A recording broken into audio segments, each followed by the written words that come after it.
Salut à tous et bienvenue dans cette nouvelle vidéo. Cette vidéo fait suite au précédent contenu qu'on avait déjà publié sur la blockchain Cosmos.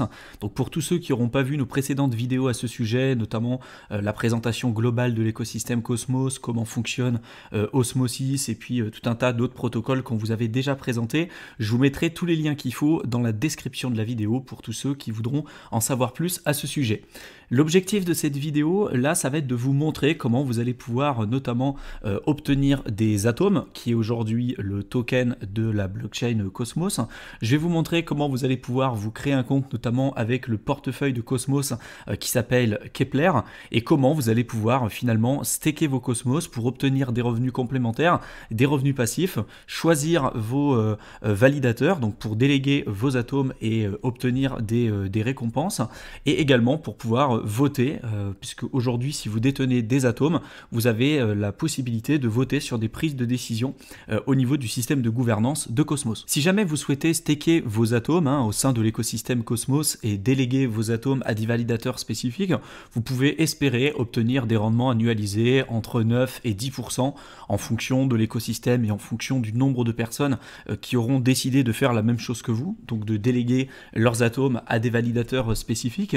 Et aujourd'hui, ces récompenses, elles proviennent de deux manières différentes. Dans un premier temps, elles vont venir des frais de transaction qui sont payés par les personnes qui vont utiliser l'écosystème Cosmos, et puis également par des nouveaux atomes qui vont être insufflés directement dans l'écosystème par le protocole. Donc la première chose à faire, bien évidemment, ça va être de détenir des atomes, puisque tout va partir de là, et c'est à partir des atomes que vous allez détenir et que vous allez avoir en votre possession que vous pourrez ensuite paramétrer votre portefeuille Kepler et en utiliser toutes les fonctionnalités. Donc la première chose à faire, ça va être notamment de vérifier sur quel type de plateforme vous pouvez obtenir des atomes, et là on voit que par exemple vous pouvez en obtenir sur Coinbase, KuCoin, Binance, Huobi, etc.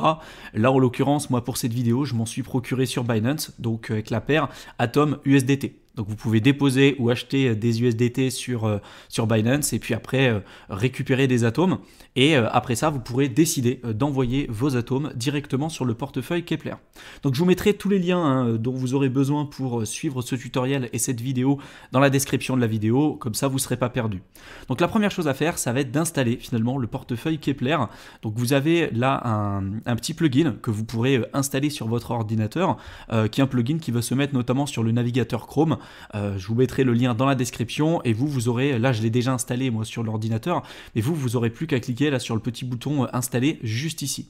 Une fois que c'est fait, vous allez obtenir du coup là une petite icône avec le portefeuille de Cosmos, Kepler, et si jamais vous ne le voyez pas, vous avez la possibilité de cliquer là sur le petit puzzle et de cliquer à côté là sur la petite épingle. Donc vous voyez que si j'enlève la petite épingle, on voit plus le portefeuille Kepler. Si je le mets, on voit bien ici le portefeuille. Et dès que je clique dessus, voilà, on voit bien que mon portefeuille a déjà été paramétré avec ici l'adresse de dépôt pour envoyer mes atomes. Pour paramétrer votre portefeuille Kepler, il n'y a rien de plus simple et les procédures vraiment se ressemblent parmi tous les portefeuilles qu'on vous a déjà présentés sur la chaîne.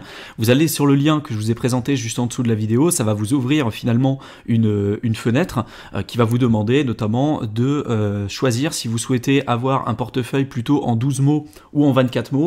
Vous allez devoir paramétrer votre compte, donc noter par écrit les 12 ou les 24 mots, les rentrer de nouveau dans l'ordre, installer un mot de passe et ensuite vous allez avoir accès à ce portefeuille, celui que je vous présente à l'écran. Une fois que votre portefeuille aura été validé et paramétré et que vous aurez bien évidemment sécurisé votre clé privée, vous devrez envoyer des atomes directement sur votre portefeuille Kepler. Donc pour ça, il va falloir que vous puissiez mettre la main sur certains atomes et comme expliqué un petit peu plus tôt dans cette vidéo, il va falloir que vous alliez notamment sur des plateformes comme Binance, KuCoin, etc. Admettons que je souhaite me procurer des atomes directement sur Binance, il va falloir que je dépose soit des euros, dollars ou peu importe et acheter par exemple de l'USDT et à partir de ces USDT obtenir des atomes, mais il y a également aussi tout un tas aujourd'hui d'autres paires d'échanges qui existent sur d'autres plateformes, par exemple avec de l'USDC, même sur Bitfinex, j'ai la possibilité d'obtenir des atomes avec certaines paires d'échanges, donc à vous de faire le tri de ce que vous souhaitez faire. Moi par exemple je l'ai fait directement sur Binance, j'ai déposé des USDT, j'ai acheté des atomes et j'ai envoyé directement mes atomes sur mon portefeuille Kepler. Et cette adresse de dépôt, en fait, pour votre portefeuille spécifique, est bien présente ici. Pour tous ceux qui vont se poser la question, quand vous allez envoyer des fonds, notamment de Binance ou d'une plateforme centralisée vers votre portefeuille Kepler, donc notamment vos atomes, on va vous demander donc votre adresse de réception, votre adresse de dépôt, qui est celle, moi, que je vous présente là à l'écran pour la mienne. Pour la vôtre, ça va être bien évidemment une qui va être différente. Mais on va vous demander également aussi s'il y a besoin de mettre ce qu'on appelle un mémo. Pour le portefeuille Kepler, vous n'avez pas besoin de mettre de mémo. Par contre, si vous envoyez vos atomes sur une plateforme centralisée, par exemple, je ne sais pas, si vous souhaitez déposer vos fonds de Binance directement sur Kraken, vos atomes, on risque de vous demander un mémo. Mais si jamais on vous demande un mémo pour envoyer vos fonds de Binance directement vers Kepler, il n'y aura aucun souci, même si vous ne mettez pas de mémo, vous pourrez de toute façon quand même recevoir vos fonds. Donc au niveau de l'interface, vous avez aussi la possibilité d'envoyer vos fonds soit en cliquant sur la petite adresse que vous retrouvez ici, qui va être finalement votre adresse de dépôt, soit si vous cliquez là, en fait, ça va être un QR code. Donc vous pouvez scanner sur QR code et ça vous permettra d'envoyer vos fonds sur le bon portefeuille sans pour autant avoir à noter justement cette adresse publique pour recevoir vos fonds. Si vous souhaitez envoyer des fonds de notamment votre wallet Kepler vers un autre type de portefeuille, par exemple sur Binance ou un autre type de portefeuille, vous pouvez cliquer ici sur le bouton Send et là on va vous demander du coup votre adresse d'envoi, le montant et puis également le mémo qui est optionnel mais qui est surtout intéressant et important de mettre, notamment sur des plateformes centralisées, puisque si vous ne le mettez pas, vous pouvez perdre l'intégralité de vos fonds. C'est pas le cas pour toutes les plateformes centralisées, mais il faut faire attention. Et bien regardez notamment si vous l'envoyez sur Binance, si c'est une nécessité de mettre un mémo ou pas. Juste en dessous, comme pour MetaMask par exemple, vous allez avoir la possibilité de choisir les différents frais. Si jamais vous souhaitez par exemple que votre transaction soit validée plus rapidement, vous pouvez mettre les frais en élevé, sinon vous pouvez choisir de payer moins de frais mais d'attendre plus longtemps. Et comme vous pouvez remarquer, les transactions à l'heure actuelle sur l'écosystème Cosmos sont quand même nettement plus faibles que ce qu'on retrouve aujourd'hui sur Ethereum. Donc si jamais on se retrouve sur le portefeuille là, Kepler avec l'interface web cette fois-ci, on voit qu'on a accès à plusieurs choses. Déjà là j'ai bien noté que c'est mon compte d'essai pour la vidéo YouTube et je retrouve là mes atomes que j'avais déposés précédemment pour vous montrer un petit peu comment ça fonctionnait. Là on se retrouve du coup sur le dashboard global avec ma balance en dollars, le nombre de rewards éventuellement de staking que je peux claim, que je peux récupérer à partir du moment où j'aurai délégué mes atomes à certains validateurs, comme on va pouvoir le voir ensemble. À côté, on voit qu'il y a tout un tas de protocoles qui interagissent vraiment de près ou de loin avec l'écosystème de Cosmos. On a en gros là le Cosmos Hub qui est vraiment la partie centrale de Cosmos et que je vous avais déjà présenté sur la vidéo globale de présentation de Cosmos. Donc encore une fois, pour tous ceux qui ne l'auront pas vu, je vous mettrai le lien dans la description. N'hésitez pas à la voir, vous comprendrez un petit peu plus les termes que je vous présente dans cette vidéo. Vous avez bien évidemment Osmosis, dont j'ai déjà publié sur la chaîne YouTube un tutoriel complet, qui est une plateforme décentralisée assez intéressante, puisque vous allez pouvoir avoir accès notamment à tout ce qui va être liquid staking, etc. Vous avez aussi d'autres protocoles comme Kava, Secret Network, Akash, Starname, etc. etc.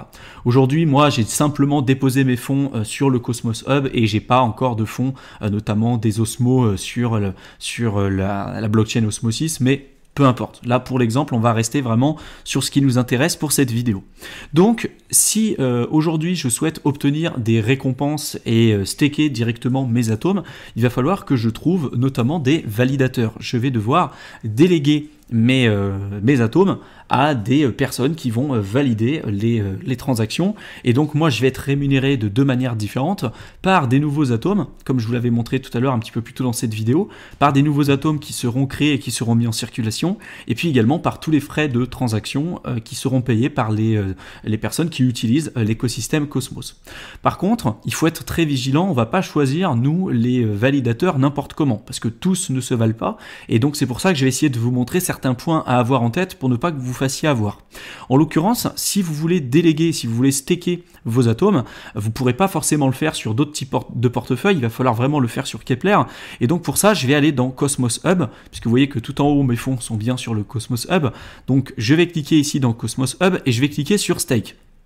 Là, je vais avoir tout un tas de validateurs disponibles avec le montant aujourd'hui d'atomes qu'on peut retrouver en fonction des différents validateurs. On va également pouvoir retrouver le pourcentage de commission. Soyez vraiment très vigilants là-dessus parce que, par exemple, si je prends aujourd'hui celui-ci, ce validateur-là, il prend 100% de commission. Donc, si je souhaite déléguer aujourd'hui mes atomes à ce validateur-là pour obtenir des revenus complémentaires, des revenus passifs, en l'occurrence, vu qu'il prend 100% de commission, je ne gagnerai absolument rien. Alors il y a plusieurs points à regarder et sur lesquels il va vraiment falloir que vous soyez vigilant pour choisir votre validateur. Vous n'allez pas uniquement choisir le validateur qui va avoir le pourcentage de commission le plus faible possible. Il y aura plusieurs paramètres à regarder. Sauf que là, sur le dashboard de Keplr, vous n'allez pas pouvoir retrouver toutes les informations qui nous intéressent. Pour ça, vous allez devoir aller sur ce qu'on appelle, sur un site qui s'appelle Minscan, qui est un peu l'équivalent d'Etherscan pour Ethereum, qu'on vous a déjà présenté à de nombreuses reprises sur notre chaîne. Et là, vous allez pouvoir retrouver tous les validateurs que vous normalement qui vous étaient présentés sur le portefeuille Keplr. Par exemple, stake.fish, je vais pouvoir le retrouver, il est en première position, et là, je vais avoir quand même plus d'informations qui vont m'intéresser. Notamment, on va avoir le pouvoir de vote. Vous savez que plus vous allez détenir d'atomes, plus vous allez avoir la possibilité notamment de voter pour certaines évolutions sur le protocole de Cosmos. Et je vais vous montrer après par la suite sur le portefeuille Keplr comment vous allez pouvoir voter. Et là en l'occurrence vous allez pouvoir voir en fonction du nombre d'atomes qui ont été délégués et qui sont présents chez ce validateur, par exemple celui qui s'appelle stake.fish, vous voyez qu'aujourd'hui il y a presque 11 millions d'atomes qui ont été délégués, ce qui représente aujourd'hui un pouvoir de vote de 6,13%.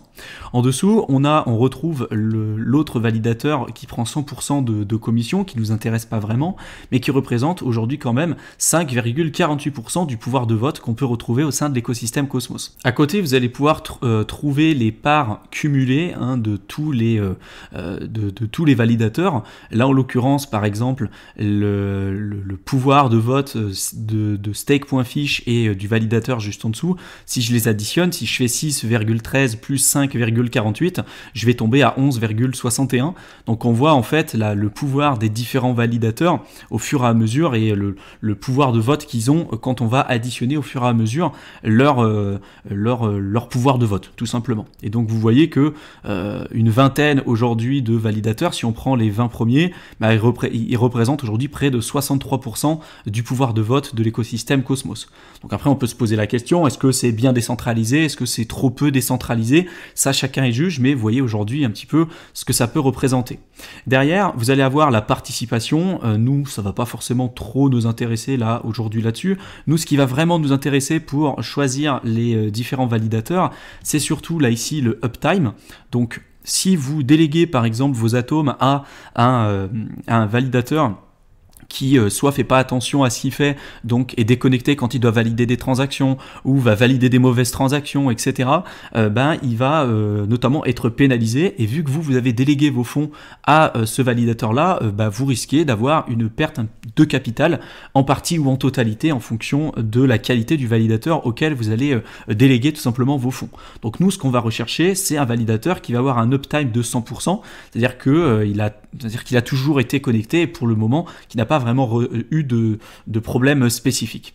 Donc ça va être un critère indispensable d'avoir un uptime de 100%. Et à côté, bien évidemment, on va avoir la commission. Donc, plus vous allez avoir une commission qui va être faible, meilleur c'est pour vous parce que plus vous allez avoir du coup des rendements et des atomes en guise de récompense pour les avoir délégués à ce genre de validateur. Par exemple, parmi tous ceux là qui existent, si je regarde et que j'observe le SG1, je vois que il a un uptime aujourd'hui de 100%, des frais relativement faibles, donc ça pourrait pourrait être potentiellement un des validateurs qui pourrait m'intéresser. Si je veux avoir des informations plus pertinentes et plus précises sur un validateur spécifique, je peux cliquer dessus et là vous voyez que vous pourrez retrouver tout un tas d'informations, les derniers blocs qui ont été validés, les récompenses qui ont été versées, le nombre de personnes qui ont délégué notamment leurs atomes, etc., etc. Donc ça, je vous invite également aussi à le creuser si jamais vous voulez en savoir plus sur le validateur qui vous intéresse. Une fois que j'ai sélectionné du coup mon validateur, et là pour l'exemple,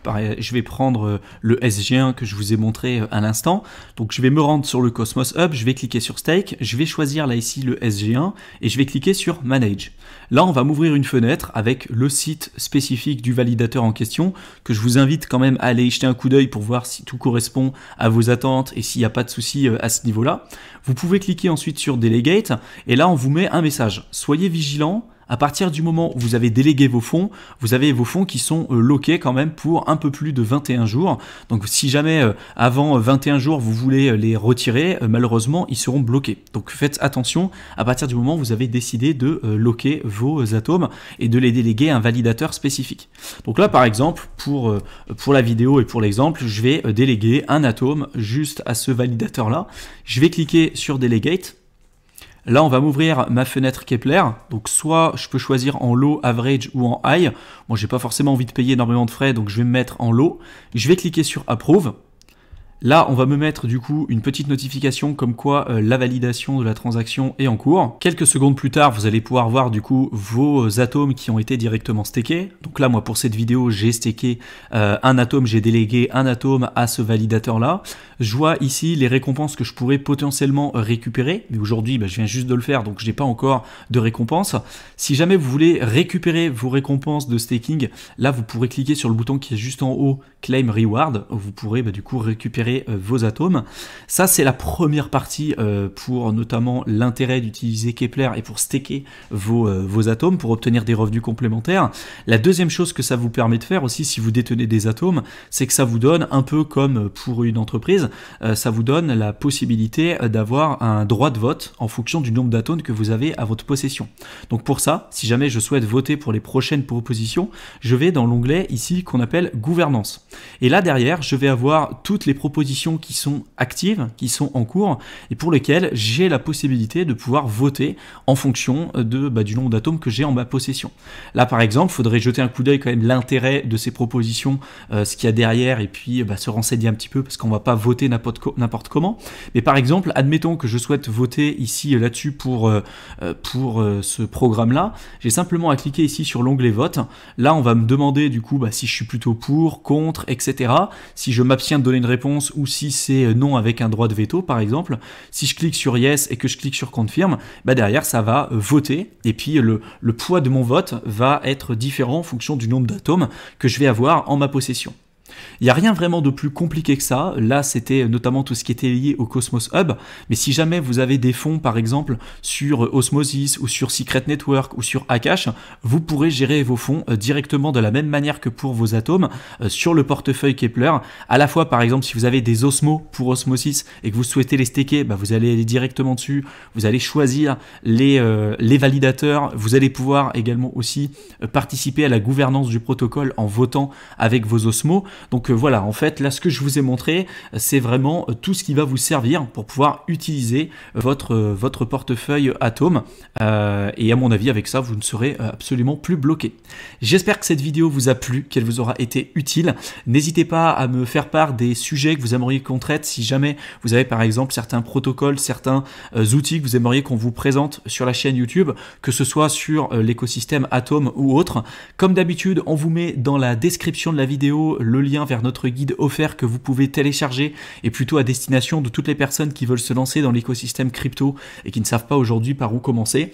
Je vous souhaite une excellente fin de soirée à tous et je vous retrouve dans une prochaine vidéo. À bientôt.